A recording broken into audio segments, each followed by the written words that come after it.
शादी क्यों कर रहे हैं? क्योंकि वेद पढ़ते नहीं, ऋषियों के ग्रंथ पढ़ते नहीं, इसलिए उनको समझ नहीं आई कि शादी क्यों करते हैं।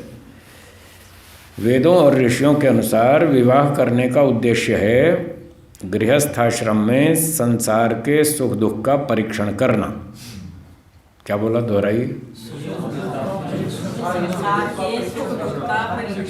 हाँ, इस पर्पज से गृहस्थ में जाना चाहिए। हम इसलिए शादी कर रहे हैं कि हम देखना चाहते हैं संसार में कितना सुख और कितना दुख, ये परीक्षण करना।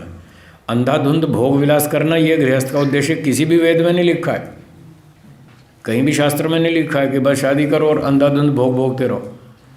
चौथा समोल्लास पढ़िए सत्यार्थ प्रकाश में, गृहस्थ के नियम लिखे। केवल संतान उत्पत्ति के लिए स्त्री पुरुष संयोग करते हैं, और जो ऐसा करता है वहाँ उस गृहस्थ को लिखा है कि वो भी ब्रह्मचारी के सदृश है, ये शब्द लिखे। तो वहाँ भी ब्रह्मचर्य का पालन करना है, भोग विलास नहीं करना, सिर्फ संतान उत्पत्ति के लिए संयोग करना है। और ये परीक्षण करना है कि संसार में कितना सुख और कितना दुख। तो शायद पहले भी मैंने सुनाया था कि जब ब्रह्मचारी पढ़ते थे गुरुकुल में और पढ़े लिख के विद्वान हो गए, स्कॉलर हो गए, तब पढ़ाई पूरी होने पर उनसे पूछा जाता था आपको शादी करनी है या नहीं करनी, ये उससे पूछा जाता था। तो कुछ लोग जो पूर्व जन्म के वैरागी होते थे, संस्कारी होते थे, वो कहते थे नहीं नहीं हमको शादी नहीं करनी। मान लो 10,000 विद्यार्थी तैयार हो गए पढ़ लिख करके, तो उनसे सबसे पूछा जाएगा बोलो भाई शादी करनी या नहीं करनी, तो 10,000 में से 50 विद्यार्थी कहेंगे कि नहीं हमको नहीं करनी। हमने योग दर्शन पढ़ लिया, सांख्य दर्शन पढ़ लिया, यहाँ चारों तरफ दुख ही दुख है। सांख्य में लिखा है कुत्रापि कोपि सुखी ना, दुनिया में कोई भी आदमी सुखी नहीं है, सारी दुनिया परेशान है। और 3 दुख वैसे बता रखे हैं, आध्यात्मिक, आदि भौतिक, आदि दैविक। फिर योग दर्शन में पढ़ लिया परिणाम ताप संस्कार दुख गुण वृत्ति विरोधाच दुखमेव सर्वम विवेकिना। तो बुद्धिमान को तो चारों ओर दुख ही दुख दिखता है। तो 10,000 में से 50 लोगों ने कहा हमको तो चारों तरफ दुख दिखता है, हम नहीं शादी करने वाले, हम संसार में नहीं जाने वाले, हमको पहले ही समझ में आ गया। तो जिसको पहले ही समझ में आ जाए वो क्यों जाएगा गृहस्थ में? तो 50 ने तो मना कर दिया। बाकी कितने बचे? 10,000 में से 50 माइनस हैं, हाँ 9,950। इन लोगों ने कहा जी हमको तो समझ में नहीं आया संसार में दुख है, हमें तो बड़ा सुख दिख रहा है। लोग शादी करते हैं, पैसे कमाते हैं, खाते पीते हैं, बैंड बाजे बजाते हैं, पार्टी में जाते हैं, नाचते हैं, गाते हैं, होटलों में जाते हैं, मौज करते हैं, बच्चे पैदा करते हैं और कारों में घूमते हैं, बड़ी फैशन करते हैं, चमक दमक बनाते हैं, बहुत मज़ा आता है। तो गुरुजी ने कहा ठीक है तुमको मज़ा आता है तो जाओ मज़े ले लो, देख लो, परीक्षण कर लो कितना सुख और कितना दुख। तो उन 9,950 व्यक्तियों को इसलिए शादी की छूट दी गई कि उनको ये लगता था संसार में बहुत सुख है। 50 ने तो मना कर दिया हमें नहीं करनी, हमें तो दुख दिख रहा पहले ही। तो उन्होंने नहीं की, वो आजीवन ब्रह्मचारी बन गए और बाकियों ने की शादी। तो गृहस्थ में गए तो गुरुजी ने कहा 25 साल का टाइम मिलेगा परीक्षण करने के लिए। हाँ 4 आश्रम हैं, 2 नहीं है, 4 बताए ना। पहला कौन सा, दूसरा, तीसरा, चौथा, 4 आश्रम। तो बोले 25 साल का टाइम आपको दिया जाता है। 25 साल, 28 साल, 30 साल, बस इतने टाइम में आपको ये बात का परीक्षण करना है कि संसार में सुख अधिक है या दुख अधिक है, जाओ परीक्षण कर लो। इस पर्पज़ से उनको शादी की छूट दी और नियम लगा दिए। रात को 10 बजे सोना है, पढ़ लो संस्कार विधि, गृहस्थियों के लिए लिखा है रात को 10 बजे सोना है।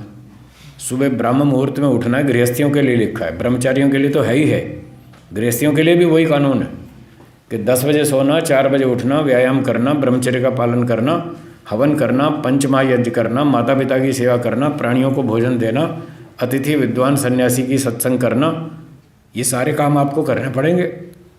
आप बताओ कौन गृहस्थी आज पंचमहायज्ञ कर रहा है? उनको पता ही नहीं कि गृहस्थ में क्या क्या करना होता है। वो तो अपना पैसे कमाते हैं, खाया पिया, बूढ़े हो गए, मर गए। तो लोगों को पता नहीं है गृहस्थ में क्या करना होता है। तो वेदों के आधार पर ऋषियों ने समझाया कि जाओ शादी करो और संतान उत्पत्ति करो, पैसे कमाओ, खाओ पियो, मज़ा करो और देखो कितना सुख और कितना दुख। 25-30 साल में आपको अनुभव हो जाएगा। इतना टाइम काफ़ी है परीक्षण करने के लिए संसार में कितना सुख और कितना दुख। और जब 50-55 की उम्र में समझ में आ जाए, समझ में तो वही आएगा जो इन ब्रह्मचारियों को आया। इनको पहले ही समझ में आ रहा है कि दुख बढ़ेगा, इसलिए तो पहले ही मना कर रहे हैं, हम तो नहीं जाएंगे। और तुमको यहाँ भोगने के बाद प्रत्यक्ष हो जाएगा, फिर तुम्हें भी पता चल जाएगा। यहाँ गृहस्थ के बाद ये अनुभव होगा। क्या होगा? ये होगा कि जितना सुख हमने सोचा था, गृहस्थ में जाने पर जितना सुख हमने सोचा था उतना सुख नहीं मिला। बोलो जी, जिनकी शादी हुए 30 साल हो गए, बताइए अपना अनुभव। जितना सुख सोचा था उतना मिला? नहीं मिला। देखो, हो गया ना अनुभव। और दूसरा अनुभव ये होगा कि जितना दुख सोचा था उससे कई गुना अधिक भोगना पड़ा। सोचा ही नहीं था। दुख तो सोचा ही नहीं था, ये सोचा था बस सुख ही सुख मिलेगा। तो चलो, किसी ने थोड़ा बहुत सोचा भी हो तो उसका भी अंतिम निर्णय ये होगा कि जितना दुख सोचा था उससे कई गुना अधिक भोगना पड़ा। बोलिए हाँ या ना। बस हो गया निर्णय। इसी काम के लिए तो गृहस्थ में भेजा था। और जब ये निर्णय हो जाए कि यहाँ सुख ज़्यादा नहीं मिला और दुख बहुत मिला, अब दुख भोगना अच्छा है या दुख से बचना बुद्धिमत्ता? तो फिर ऋषियों ने कहा तीसरा उपाय है, अब दुख से बचो, जाओ वानप्रस्थ में, निकल लो यहाँ से। बहुत देख लिया, परीक्षण हो गया, अब जाओ घर छोड़ के आश्रम में जाओ, साधना करो, तपस्या करो, फिर शास्त्र पढ़ो, फिर विद्या को दोहराओ, वैराग्य को ऊंचा उठाओ। इसलिए वानप्रस्थ का विधान किया। तो इस काम के लिए था, परीक्षण करने के लिए बस। तो इसलिए एक विवाह करने की तो छूट है, उसमें कोई समस्या नहीं है। ये बात थी। बोलिए। वर्तमान समय